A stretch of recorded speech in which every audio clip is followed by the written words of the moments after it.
devastation in Ramadi as the militants move in. It's a city that was fought over for 18 months before IS made the final push and the Iraqi army collapsed, leaving the militants to consolidate their grip. As recently as Saturday, army soldiers were still in the city centre. But just a few hours later, they were fleeing for their lives, some of them lifted out by military helicopters. Around 25,000 civilians also fled, in terror of IS, but also of getting caught up in a counterattack. They join 130,000 others who already flooded out in recent weeks, causing a humanitarian crisis. That leaves the capital of Iraq's biggest province virtually deserted, apart from the IS fighters waiting to see who might challenge their latest gain.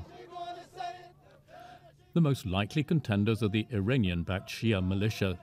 They've been held back for fear of sectarian consequences if they're sent to Ramadi, deep in the Sunni heartland.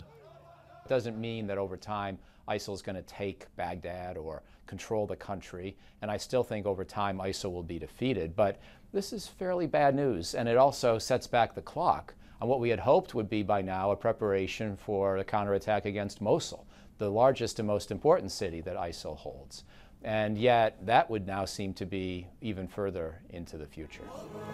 Up in Mosul, Iraq's second city, which fell to the militants last June, their supporters were celebrating the victory at Ramadi. The Iraqi government and the Americans had hoped to have recaptured Mosul by now. That moment seems further away than ever. Jim Muir, BBC News, Beirut.